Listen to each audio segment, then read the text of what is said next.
On behalf of the SNF Paideia Program, I am delighted to welcome you to this afternoon's workshop, In Search of Political Wellness: How do we think about individual and community healing across political difference? The SNF Paideia Program collaborates with campus entities to promote opportunities for students to develop the knowledge, skills, ethical frameworks, and experiences necessary to be informed, engaged, and effective community members and leaders in society. This afternoon, we are delighted to partner with our wonderful colleagues from CAPS Wellness at Penn and POR's Fox Leadership to discuss this challenging political moment. It is an extension of a workshop we did several times in the fall called Listening Well during the 2020 election. January 2021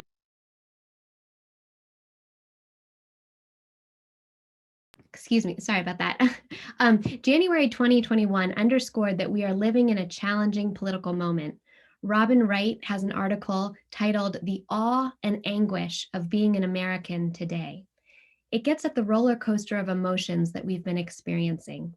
Coming on the heels of a long and protracted election season, with the Georgia runoff in January, the Capitol insurrection, a second impeachment for Trump, and then Biden's inauguration, we find ourselves holding complicated and conflicting visions of who we are as Americans and what this moment means.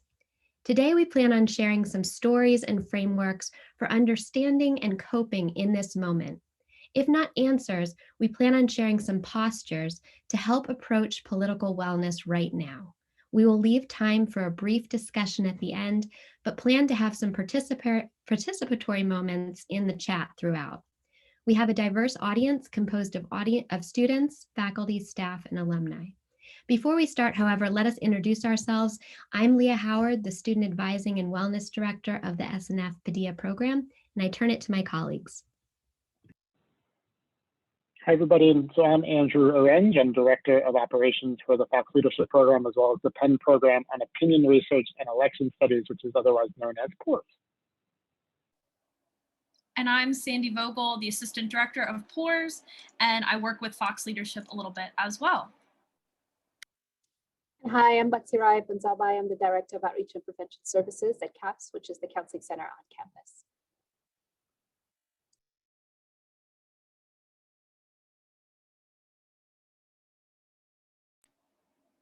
All right. Well, I am really excited to start with our first activity, which is a poll everywhere, so we can get and see a word cloud of how folks are kind of feeling in this moment. So I'm gonna point here in the chat. There's two ways you can respond to this. You can do through the website or through your a text message with your phone. Through the website, you can go to pollev.com/SandyV287 and just give us one word to describe how you're feeling in this moment. Doesn't have to be, groundbreaking or anything. Just what are you feeling right now? What are you feeling this afternoon? What were you feeling when you joined this session? Going to give everyone a minute or two to respond and access that, and then I'm going to show our results so we can get a little snapshot of what everyone here is thinking and feeling right now. So again, two ways to do that. These are also anonymous as well, so your name won't be attached to the word you choose, and it won't be attached in the word cloud.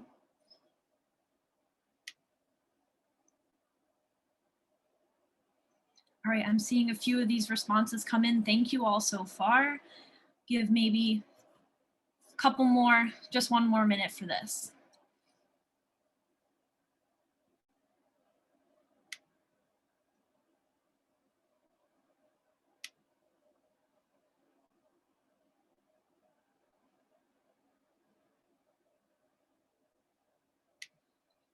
All right, we're gonna do a quick screen share and I'm gonna show our word cloud and show what we're doing and what we're feeling right now.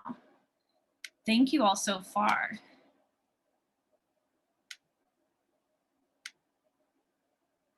All right, can I get a thumbs up if we can see our word cloud? So here's our word cloud.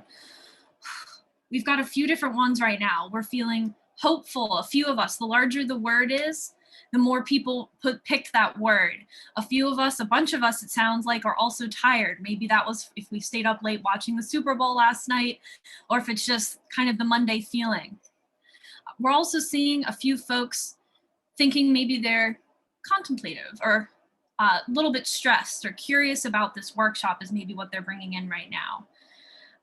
But we're also seeing a few things that I think maybe just joining this workshop, thinking about January 6th and the events since then, and all of January 2021, you're holding some anxiety, you're holding some stress about it, or you're feeling quite politically charged right now. So this is one way, I think, to set the tone and set the stage for these postures we're going to be talking about, this framework we're going to go forward with. So just think about that one word, how you're feeling, and maybe by the time we finish, there's going to be another one word, how you feel at the end of this hour. And I want to turn it over to my colleague, Andrew, who's going to share a story to start us off. Yeah, thank you, Sandy. Right, so those words are all about how you all are coming into this, right? And I want to kind of just flash back to some of those events, right, that Lia mentioned at the beginning of last month. Those of you that were with us in the fall may already know this, right? But through PORS, our boss, Sandy and my boss, right, the guy who runs both PORS and Fox Leadership, also serves as the director of elections for NBC News.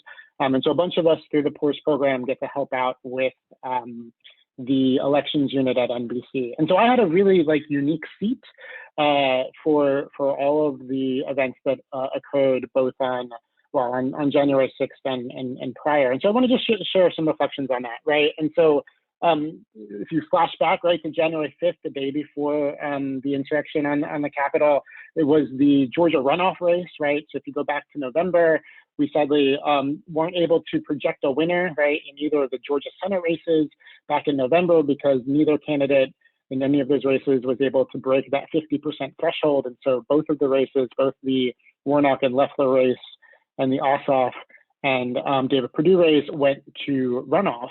And that ended up becoming really consequential, right? Because it determined who was going to win control and end up controlling the Senate for this next Congress. And so I was there in the decision desk. There were only a handful of us there because of the COVID restrictions that day. And, that night, the day before kind of the certifying of the results, right, from the Electoral College the next day. And we had enough data that night, right, to be able to project the Warnock and Loeffler race, but we had not quite hit that 99.5% standard for the Perdue and Ossoff race. And so I was there an extra day going into January 6th. And so there I am in the decision desk on January 6th. We kind of knew, right, that there was going to be a long day of coverage with our colleagues on TV as they covered the Electoral College vote, right? We didn't really quite know what was going to happen there. Our team was watching as the votes ticked in down there in Georgia. As to be able to figure out when we had the chance to be able to put the check mark in and say that somebody was projected the winner. And so it's our job on election night, right, to look at the data and to really analyze it and to be critical of it and to be slow and deliberate and as transparent as we possibly can be with the American public. And once we feel like we are at least 99.5% confident that we know who's going to win, put in that check mark, right, so that the American public trusts the system. And I keep coming back to this next slide, this kind of screenshot of what ended up happening on January 6th. I had a friend who sent me this. And it's kind of this just split screen, right, of what happened that day. On the left, the upper left-hand side, right, you see the folks outside of the Capitol, right? On the right-hand side, you see the president-elect at that time, right, speaking to the American public. And in the bottom, right at this moment, right as Biden was about to speak, was actually when we were able to project and be able to put in that check mark in the Georgia race for the Ossoff race. And I remember being on the phone with the control rooms trying to convince them, right, to put it on TV on MSNBC and on NBC, because the American public needed to know, right, what we had done. They needed to know to trust the system. But I always come back to this screenshot as I reflect on what happened, right? Because the folks on the left-hand side of that screen are folks that maybe didn't trust, right, the work that we did or didn't trust the system. I mean, part of the work that we do in this process is trying to ensure that the American public have faith, right, in the election system.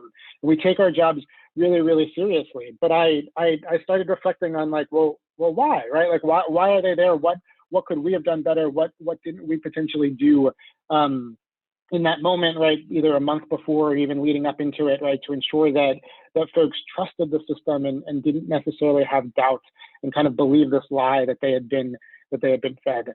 And one of the things that you all don't know, but during the election season, I didn't get my hair cut. So my hair was much longer than it is now and ended up growing out a man bun. And so once all of the election was over, I finally had a chance to go get my hair cut. And I went to a woman who's been cutting my hair for my entire life. And I remember sitting down in the chair, and we often talk about politics, and she started telling me the story about kind of her reflections of January 6th. And she's a Trump supporter, was very proud to have voted for the former president. And her reflections about that day was that she knew people right down there on the mall that day, but they had all left right before the storming of the Capitol. And so she kind of saw the people in this screenshot that we see on our screens now as kind of the others, and she kind of rationalized them as people that weren't like her friends who went down to attend that rally, right? They couldn't be like the true Trump supporters that she knew and how she felt about it all. And during that moment, right, she has the scissors to my head, cutting my hair, right? I often approach those moments, particularly in conversations about politics, where I just try to sit back and I try to listen. But during that conversation and during that moment, she kept bringing up all of these kind of conspiracy theories about the election, right? And all of these kind of moments where she very much, if you read into what she was saying, she also doubted the results. And I had this confliction, right, in myself, where I knew, right, that I was in the room with part of the team, right, whose job it is to ensure that we are confident in the election results and to put this check mark in. And here I am in this situation, right, where I'm encountering somebody, right, who was doubting the process and doubting the situation. And toward the end of my haircut, I eventually came to the realization that, like, I needed her to know, this person that I had known for my entire life, right, who's been cutting my hair since I was, a baby, right, that I trusted the results because I was there, and it was my job, right, and my colleagues' job to be skeptical and to call around and make sure that we had, accurate information before we put the check mark. I know the effort and the challenge and the cost of us doing something, incorrectly, and how serious we take our job before we put in that check mark. And so as I think back on this moment and then on this specific screenshot and this like snapshot of just American history and that moment that we are continuing to wrestle with, right, that happened a little over a month ago, I start to think about kind of where I draw my line with this idea of accountability. Not only accountability for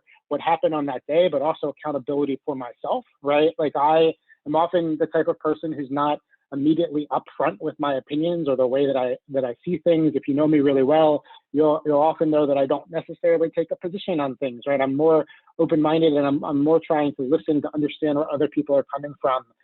But I think in that moment, as I was sitting in that hairstylist chair, it kind of pushed me to this moment where I had to make sure that she knew somebody, right, who trusted the results, somebody that had built a relationship with over time, and kind of hold myself to that accountable in that moment, right, to kind of let her know how I saw everything and why I felt confident in the outcome of the election, right, and why I was extremely confused, right, as to what was happening on Capitol Hill. And so we all had a different kind of experience of seeing that day, seeing it through the TV screen, probably similar, right? So what I got to experience and kind of have this snapshot of our day in there. And we're going to try and use those experiences that we had, not only my story, but as you reflect on your own story and experience with this moment, to kind of provide a bit of a framework, right? To kind of think through how to both respond to these frustrating moments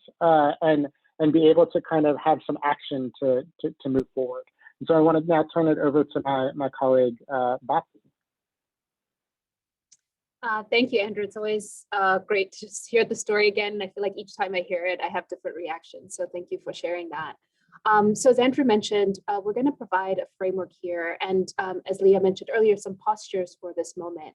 So we're going to talk about what it means to acknowledge what's taken place and the impact it's had on each of us. And that is in an individual sense as well as a collective sense.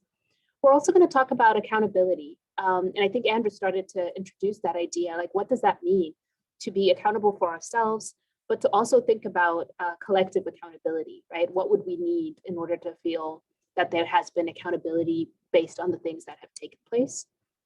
And then of course, action, right?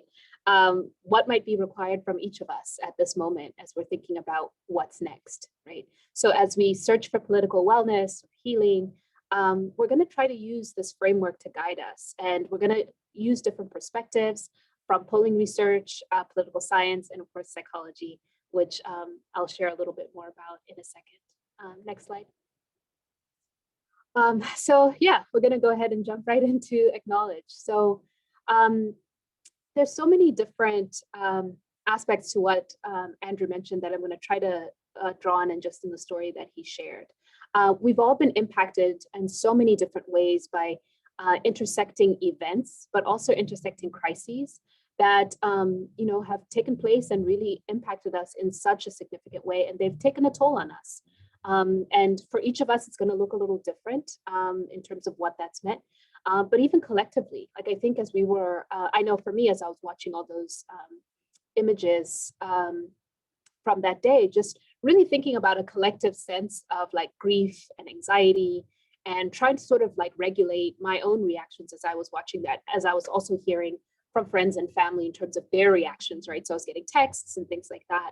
But just really thinking about trying to tease apart what were my own reactions as well as other people's reactions on that day, as well as over the last few weeks and months, I think has been challenging. So as we sort of reflecting on that, we wanted to acknowledge what has taken place, but also what continues to take place, right? Because I'm sure there's also a collective uncertainty about what the future will hold, right? I think there's been a lot of discussion, even last night in watching the Super Bowl, about like, what does unity mean, right? There are all these commercials about coming together and seeing, different symbols of what that could mean, right? So even as we're sort of thinking about the future, thinking about, what does acknowledging some of those reactions mean to each of us? So as we're thinking about the emotional impact, like how do we think about holding both empathy and understanding for what's happening, and also maybe other emotions that feel incongruent to those emotions, such as feeling angry or frustrated, but also having a desire to connect with other people.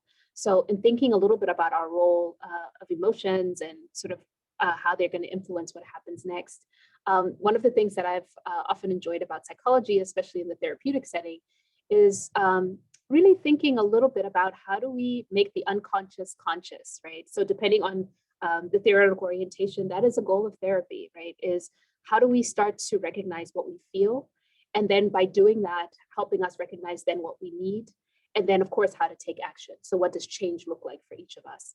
And I think that's a big part when I thought about what acknowledge means from a psychological perspective. That's the first thing that came up for me. So an example is if we are unaware of how we are feeling, at times we can blame ourselves for maybe natural and normal reactions that maybe we shouldn't blame ourselves for. If we're unaware, maybe we can internalize reactions and emotions in a way that's actually harmful for our mental health, right? Because then those emotions are sort of being turned inward and we're not dealing with them. And then last but not least, sometimes we can project those emotions onto other people, right? And of course, that has implications for how we feel connected to other people, but then also how we can then relate to other people, especially when there's conflict, or as Andrew was sharing in that dialogue, right?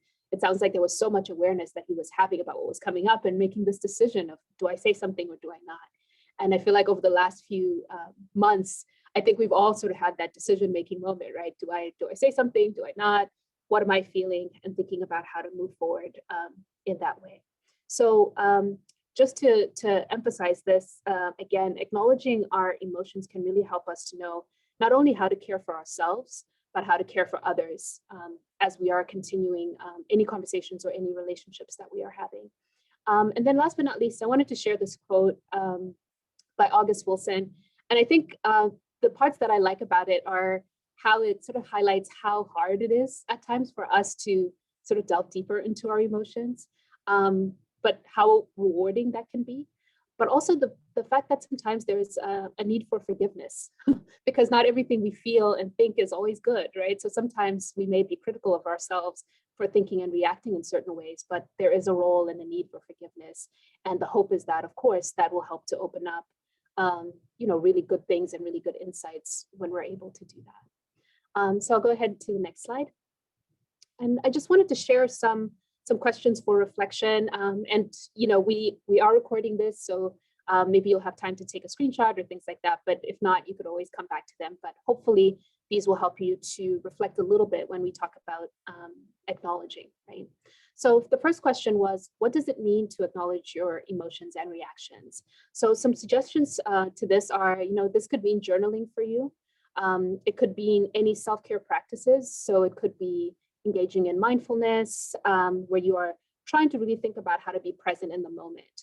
I think at times we can try to, reprocess what's happened in the past, think too far into the future, but sometimes really thinking about how are you feeling in this moment and how do you sort of act from that place, because that's really where your power is in the present moment. So being able to sort of think through that for yourself is really important, and sometimes mindfulness can help with that. Another self-care practice can be engaging in any sort of art or therapy, of course. There can also be communities of care that you can engage in, so just talking to other people that you feel safe and connected to.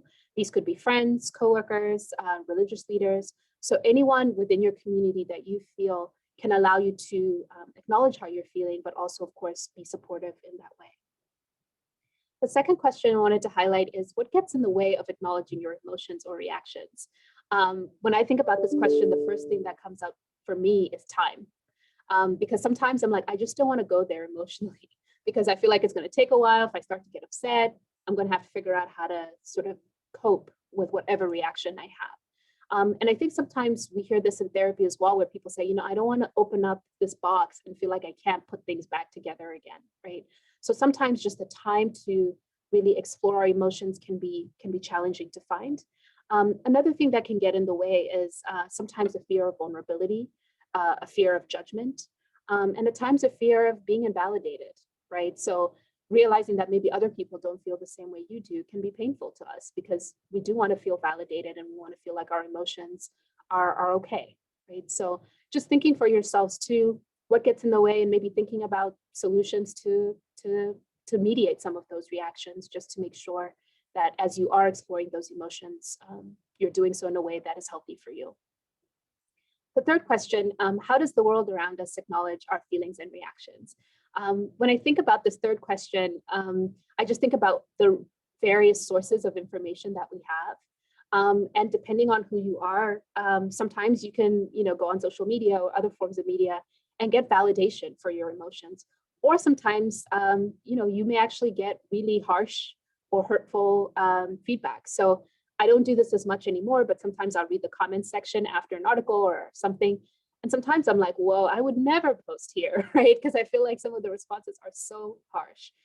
So there's so many ways that I think the world can invalidate sort of how we feel, or sort of question or challenge it in a way that may not be healthy. So thinking a little bit about the sources of information that you have, and are there ones that are affirming and helpful, or are there ones that could potentially be harmful to you in some way?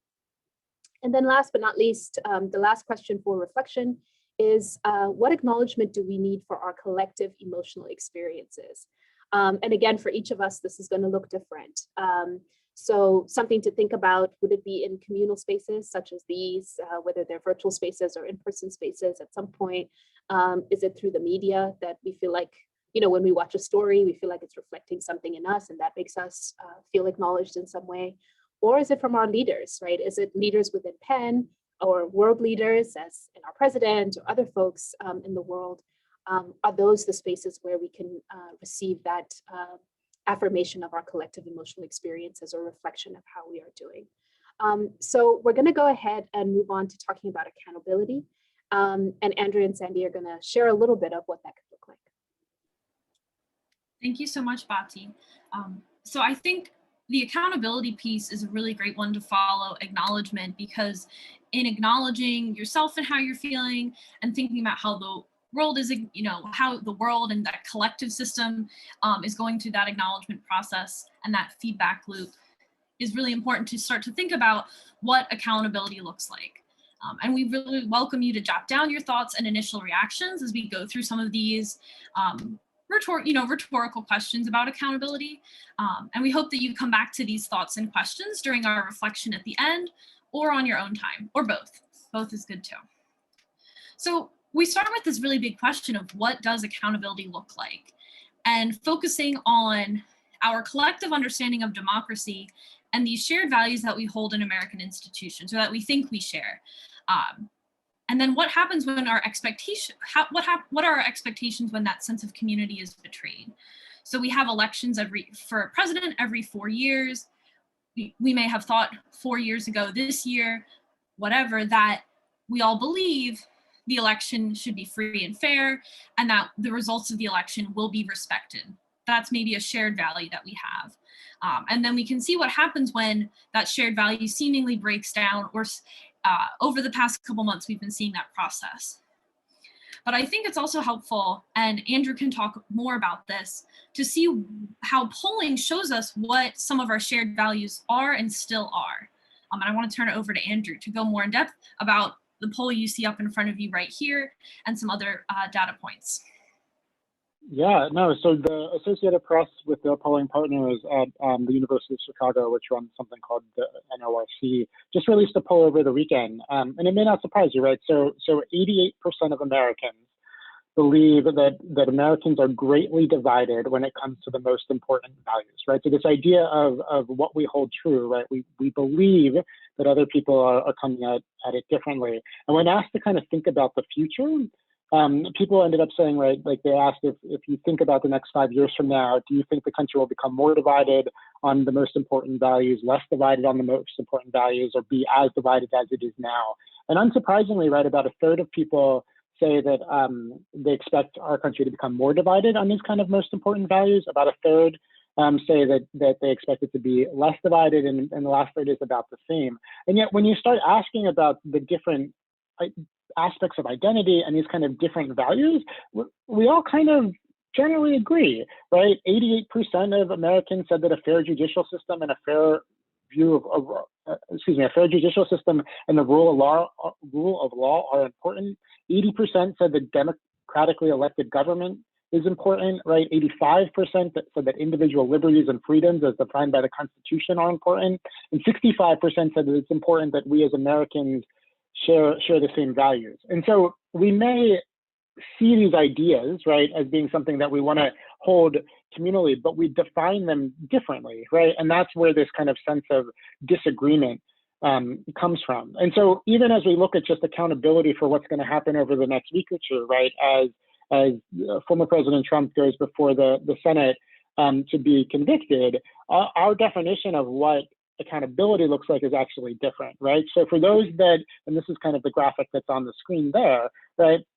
For those that say we should convict, for those who said that, among those who said that Trump bears a great, or at least some responsibility, right, quite a bit of responsibility for what happened on them, nearly all of them, 87% said that we should convict the president. But those who believe that President Trump only bears a moderate amount of responsibility for what happened at the Capitol, right, nearly half of them said that we shouldn't. But there's still a solid quarter who really don't feel like they have enough to say, feel like they have enough information to say, right, where they feel like President Trump bears some amount of responsibility for what happened, and yet we don't know if that line of conviction or not conviction should happen.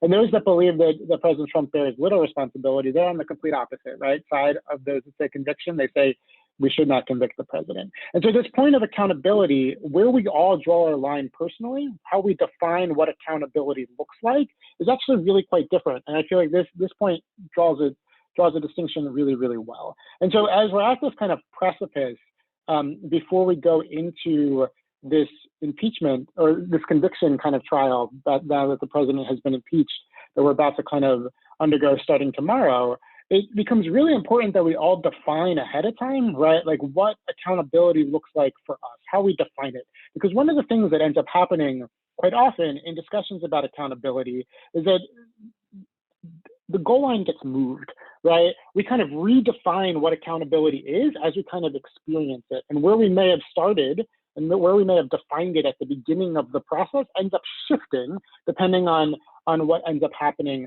around us. And so to me, it becomes really important that we define for ourselves what we believe accountability will look like, right, going forward. Is it accountable enough, right, that the president was impeached but may not be convicted, and that some of the folks that were there have been arrested and are going before the law? Do we believe that the line of accountability will only be met if, in fact, the president is convicted, right?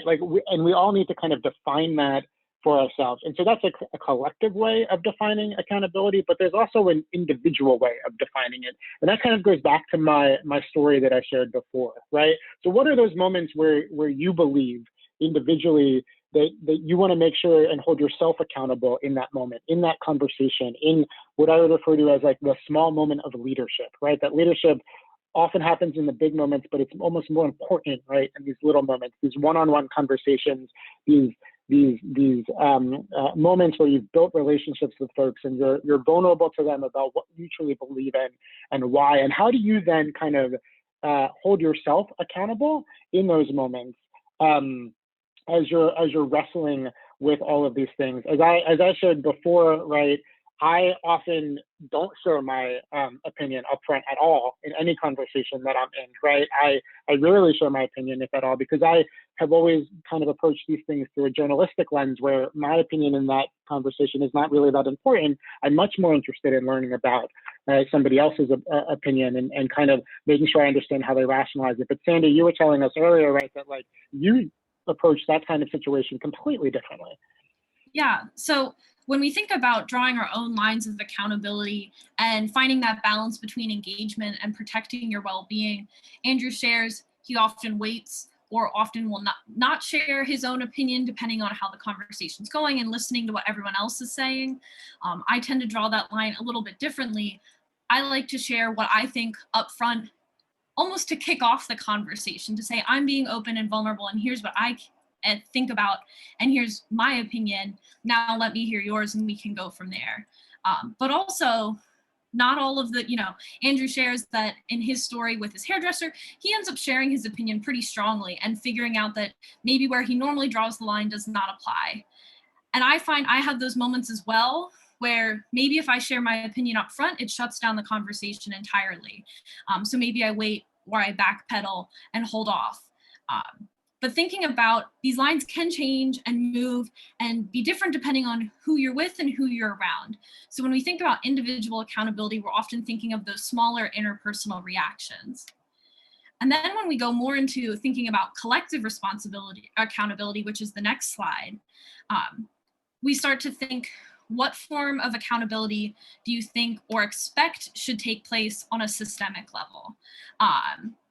And this part is a little harder because I think thinking about post January 6th, we're seeing this process of defining accountability play out in real time. And we're seeing it play out for multiple different folks in real time. So Andrew mentioned we have the impeachment trial for President Trump, who was impeached. His conviction trial is happening already. So what is the accountability being defined for him, and what does that consequence look like, and will it play out? We're also seeing as well, some folks have called for the expulsion of Congress members who maybe participated or shared support for folks who were at the Capitol rioting. And we now also are seeing criminal charges for for some of the protesters who are involved, for some of the folks who are in there. And so these are different levels of accountability, and we're seeing not all of that accountability even happening. So when we think about this collective accountability, we start to go into what do we think is appropriate for different people and different levels of power? So do we consider our politicians to be role models? Should they be held to a higher standard? But also, what does accountability look like for members of our community who may be people we know, our neighbors, friends of friends, relatives? And how would you feel if accountability, if there are no consequences, or if your version of accountability does not play out? And that can be hard, but I think that's why we end up going back to acknowledgement and acknowledging our feelings and practicing self-care. And then there are other ways we can move into taking action about this.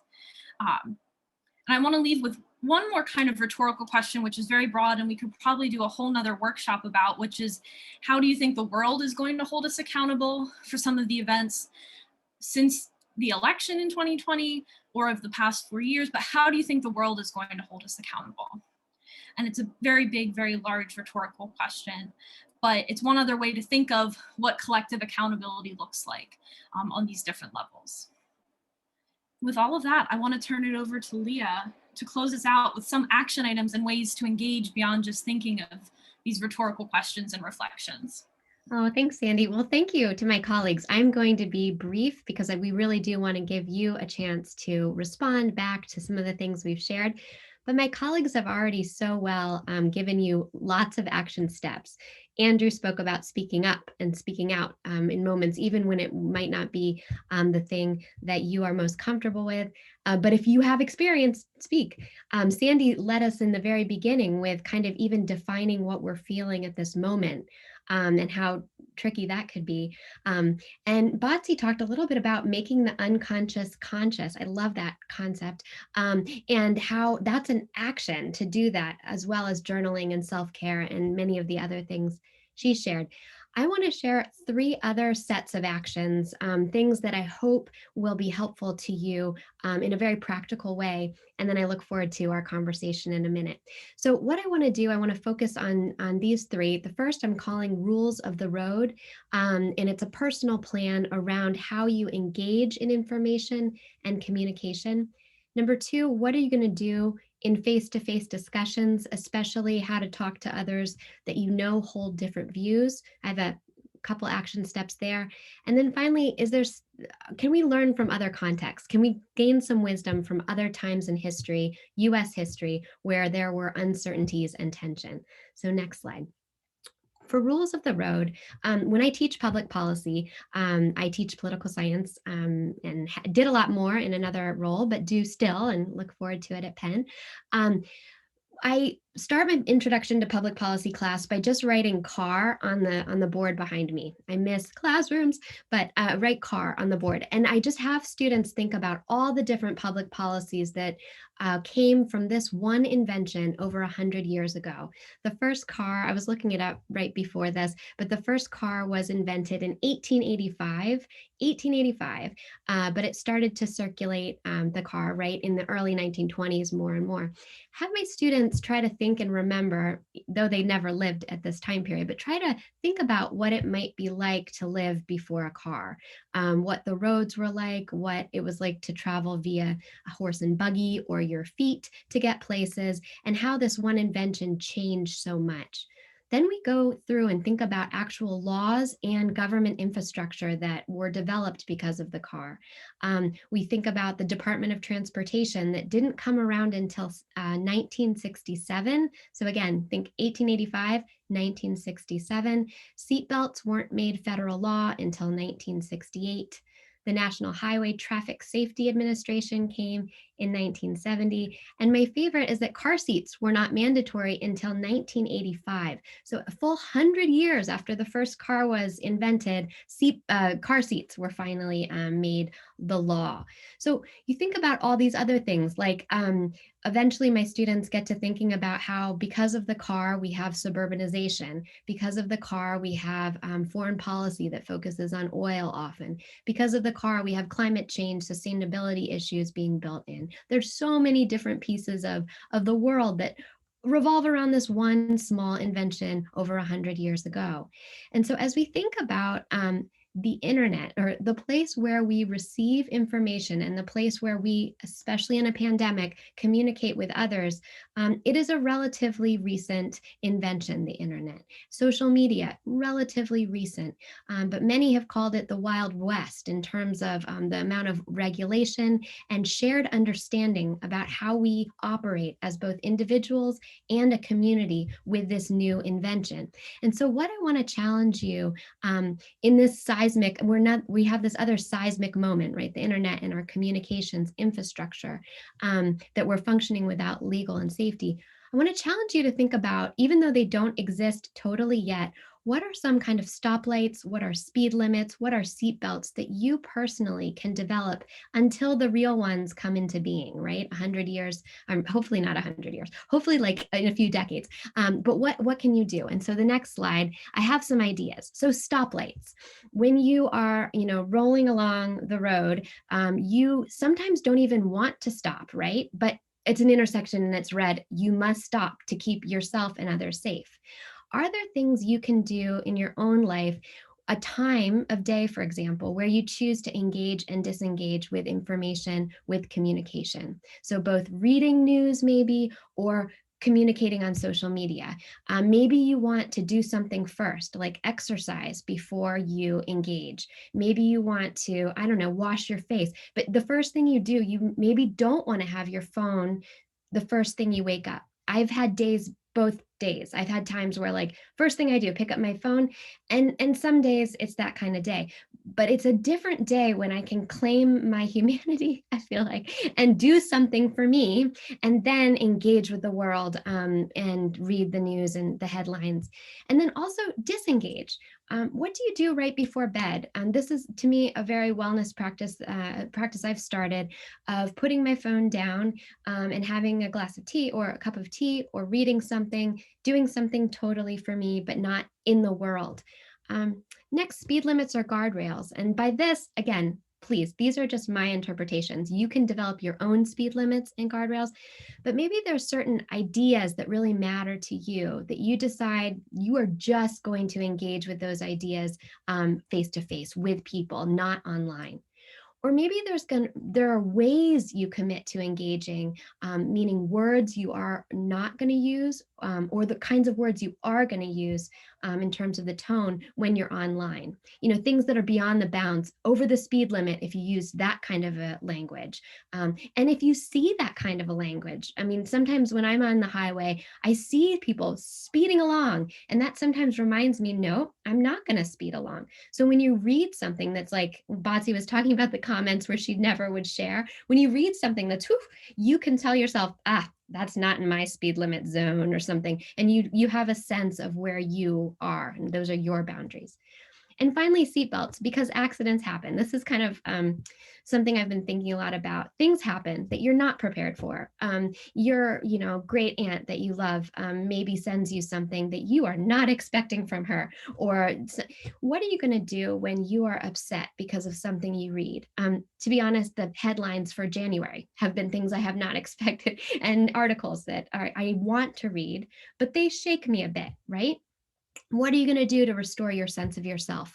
And this is something you can develop, your seatbelts. I mentioned tea. Clearly, I've been saying that a lot, but a walk or music you're going to listen to when you feel unsettled because you've been kind of in an accident, so to speak. Next slide. Beyond just yourself, what are you going to do when you engage with others? And this is something that's coming out of a lot of political science research. And in fact, I want to point you to, there is a USA Today article written by Penn's own Matt Lewandowski. It's featuring his book, which comes out very soon from Cambridge University Press. If you're interested in the details there, do email me. It's liaf@upenn.edu, and I will send you the article and the book that's coming out. But several other people, I've been going to several discussions in our department at Temple, have been talking a lot about, oh, thank you, Andrew, what a team, talking about the importance of face-to-face dialogue. It's something that we intrinsically know, but social science is there to prove it anyway, right? That it really helps. And one of the ways it helps is this other set of political science research that's coming out talking about mega identities or stacked identities versus what we used to know about how we interact. When you think about a Venn diagram, those are cross-cutting cleavages. So your identities, say with the mega stacked identities, I would draw this on a board if I had it. Mega stacked identities, we say it's white, male, Christian. Those identities have been stacking into one person as opposed to where they used to be circles that had cross-cutting cleavages. Well, if media is treating you like you're a stacked identity, and if you're responding back as a stacked identity, I wonder if we as people, when we're face-to-face with someone who might be the opposite stacked identity, or you're projecting a stacked identity onto them, or maybe they're just proving a stacked identity, who knows? Can you disaggregate them? Can you see them as a Venn diagram? Can you remind them of ways that they could be a Venn diagram? Can you encourage, make them back to what we used to see people in terms of their identities as political scientists? And then we ourselves, can we be unpredictable? Can we like be with our identities, these interesting mixes? And then Batsi already talked about this, but before face-to-face discussions, sometimes it helps to engage in art and art practice, such as beholding or poetry, close reading, to find areas of common ground or different perspectives before you engage in something like politics. This can't always happen, but maybe before you talk to someone that you're kind of nervous about talking to them, you do something else first. And this could be over Zoom. You look at a painting together and you talk about it, what you see there, and then you talk about politics. Something first. Next slide. And then finally, I want to talk about history, and this will be very brief, but I've been spending a lot more time than normal reading things that inspire me from the past. And one of the things that most inspires me, and I think it should be read more by me, is Letter from Birmingham Jail. This is Martin Luther King's. It's Black History Month, a great opportunity to read it again. And I want to point out, I'm going to read this quote, but what I want you to see is how he describes tension. Because again, the Reverend Dr. Martin Luther King was living in a time of incredible tension. He says, "I've almost reached the regrettable conclusion. The Negro's great stumbling block in his stride towards freedom is the white moderate, who is more devoted to order than to justice, who prefers a negative peace, which is the absence of tension, to a positive peace, which is the presence of justice." What I like there, and again, we'll talk about this in just a minute, but is that tension is not in itself the thing that is bad, because tension can show you what we're covering up with order. And sometimes you need tension. Earlier in a letter from Birmingham Jail, he talks about how Socrates felt it was necessary to create a tension in the mind. So, and if you read the whole quote, it says, so we can be unmoored from the myths that we hold on to, because there's a little bit of tension. So not to be Pollyanna about this moment in any way, but to see that sometimes moments like these shake the things that we cover up with order, the things that we enforce, and allow us to see a little bit differently so that we can work even more towards justice. So the tension itself can be seen as something that's shaking us up to help us, I think. And this, again, a moment from history, like we look at this moment, we look at civil rights, and we're thankful that many people put their lives on the line for that tension because they were waiting for that moment to change. And I want to end on this last piece and then turn it to my colleague Batsi. The next slide there is, we talked last time in the Listening Well series about this type of art called Kitsugi Art, which is a Japanese art form that takes a piece of pottery like a bowl and intentionally breaks it, and then puts the pieces back together using gold glue to draw attention to the breaks, but to find to emphasize what it took to come back together. And this is a moment, I mean, once we've acknowledged who broke the bowl and how the bowl was broken, once we've held that person and that group or our whole country accountable for these problems, it's a moment really to use this to come together and really pay attention to what it looks like to come together, to really look at it and then come together with gold glue. So, Batsi. Yeah, thank you so much, Lia. I always love hearing you talk about that because it always gives me so much hope. So now we're going to go ahead and open it up for more discussion for us to reflect together. So these are just some things that we want you to think about as we open up the conversation. But what feels like a next step